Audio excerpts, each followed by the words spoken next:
Bonjour. Lors de la dernière vidéo, nous avons vu ce qu'étaient les réseaux de neurones, et aujourd'hui, nous allons voir comment les entraîner. Pour rappel, un réseau de neurones est une fonction possédant de nombreux paramètres que l'on peut entraîner, les poids et les biais. Le but du deep learning est de trouver les valeurs optimales des paramètres de façon à ce que la fonction qui en résulte se comporte comme on le souhaite. On peut par exemple vouloir que cette fonction identifie un chiffre manuscrit.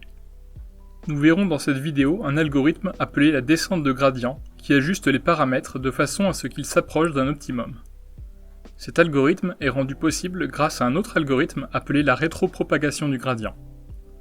Ce terme, la rétropropagation du gradient, est d'ailleurs souvent utilisé de façon abusive pour parler de l'ensemble des deux algorithmes, comme je l'ai fait dans la dernière vidéo.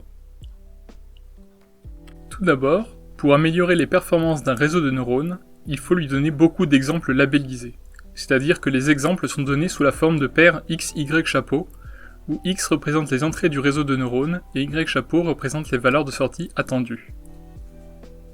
Pour chaque exemple, on va devoir comparer la sortie attendue avec la vraie sortie du réseau de neurones, y égale f de x.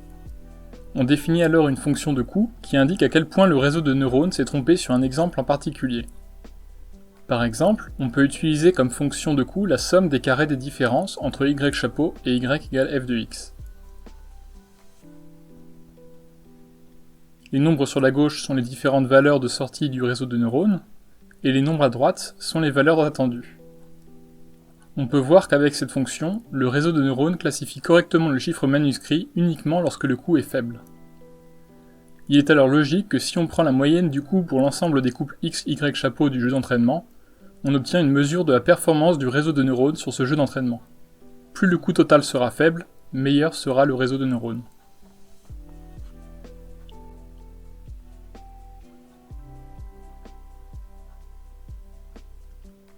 Pour formaliser les choses, on va appeler C la fonction de coût total sur l'ensemble du jeu d'entraînement. C prend en entrée un réseau de neurones et donne en sortie un nombre qui indique sa performance.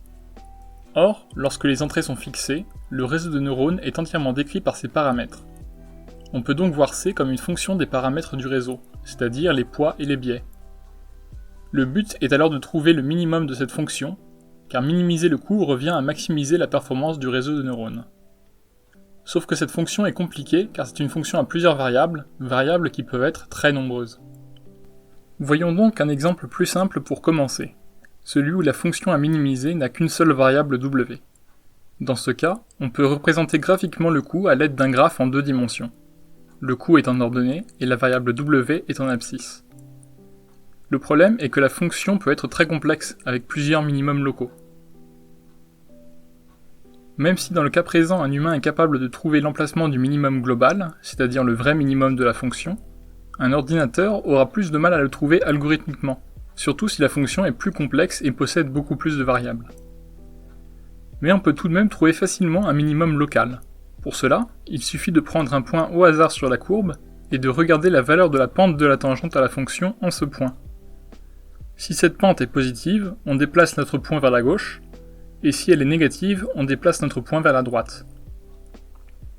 Au bout d'un certain nombre d'itérations, et en réalisant des déplacements d'une amplitude appropriée, on finit par trouver approximativement un minimum local.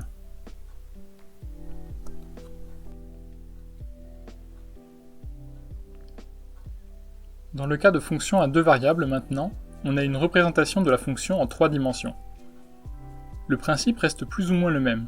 On choisit un point au hasard et on cherche la direction dans laquelle la fonction croît le plus. On appelle cette direction le gradient de la fonction en ce point, noté avec le symbole nabla. Ce gradient comporte deux composantes, une pour chaque variable. On déplace alors le point dans la direction opposée au gradient, avec un coefficient multiplicateur appelé le taux d'apprentissage, et on répète cette opération jusqu'à ce qu'on se stabilise dans un minimum local de la fonction. On fait souvent l'analogie entre cette méthode, appelée la descente de gradient, et une balle qui roulerait le long de collines. En effet, si on lâche une balle sur une colline, elle va se diriger vers la pente descendante la plus raide. Le principe va rester le même avec plus de variables.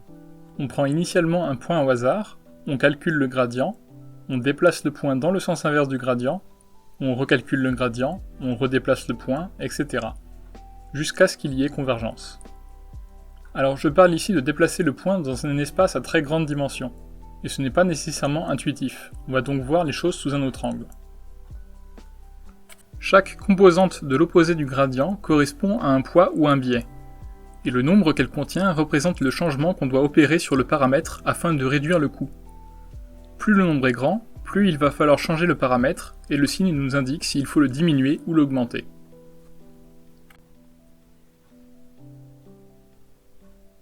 Il reste maintenant juste à savoir comment calculer ce gradient. Et c'est là qu'intervient la rétropropagation du gradient. C'est la méthode qui permet de calculer le gradient. Tout d'abord, il va falloir faire un petit point sur les notations. Prenons C1, le coût associé au premier exemple du jeu d'entraînement. Le gradient comporte autant de composantes que de poids et de biais. Pour simplifier les notations, on va aussi écrire les biais avec des W. La première composante, par exemple, s'écrit d rond C1 sur d rond W1.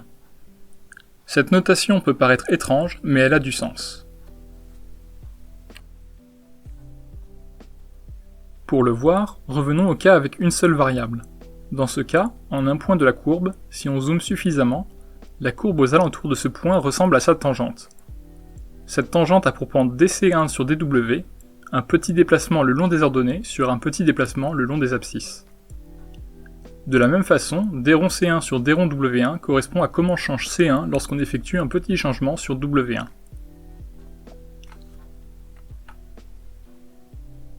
On a alors besoin de ce qui s'appelle la règle de la chaîne, qui stipule que si une variable z dépend d'une variable y et que y dépend lui-même d'une variable x, alors on peut écrire dz sur dx égale dz sur dy fois dy sur dx.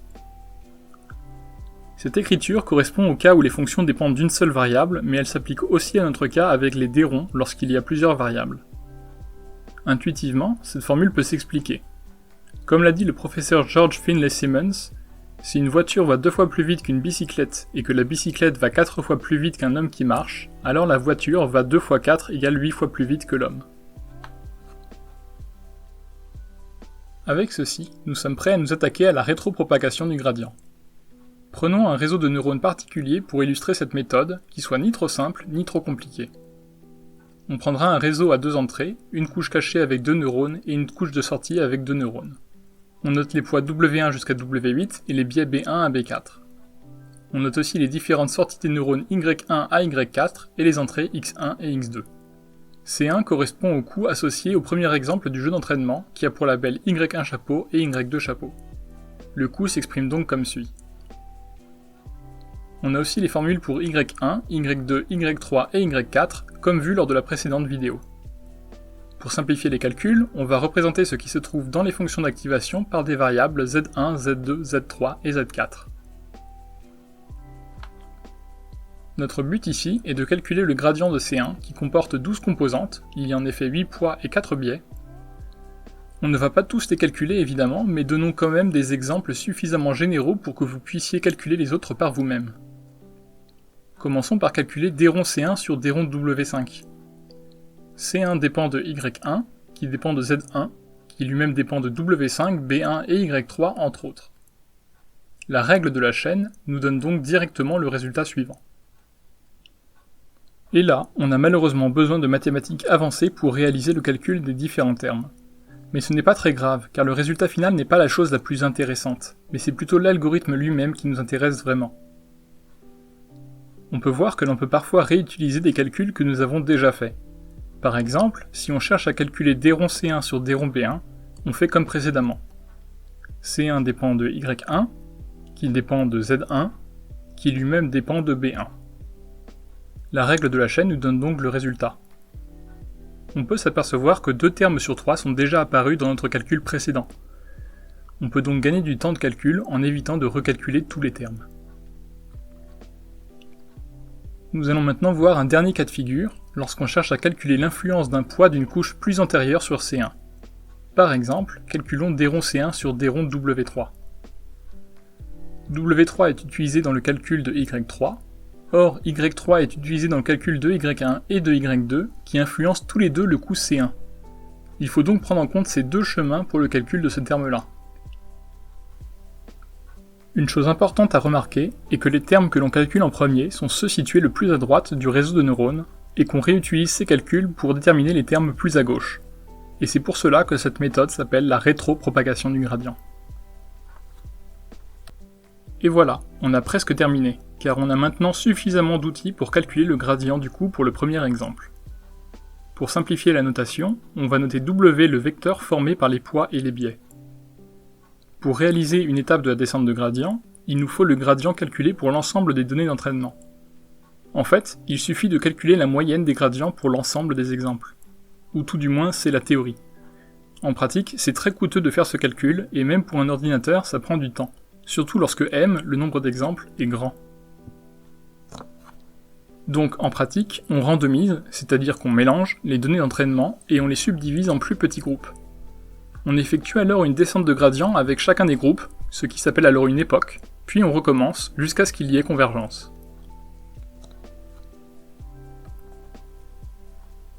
Avec cette méthode, appelée descente de gradient stochastique, les calculs sont moins précis et la descente ne se fait pas dans la direction optimale, mais les calculs sont beaucoup plus rapides et en pratique, ça vaut le coup de l'utiliser. Pour résumer cette vidéo, nous avons décrit l'algorithme de la descente de gradient stochastique qui consiste à prendre un certain nombre d'exemples, puis à calculer le gradient, à changer les paramètres du réseau de neurones dans le sens opposé au gradient, et répéter ces opérations jusqu'à convergence. Nous avons ensuite décrit l'algorithme de rétropropagation du gradient, qui permet de calculer les différentes composantes du gradient en lisant le réseau de neurones de la droite vers la gauche, grâce à la règle de la chaîne. Et c'est avec tout cela qu'une machine apprend.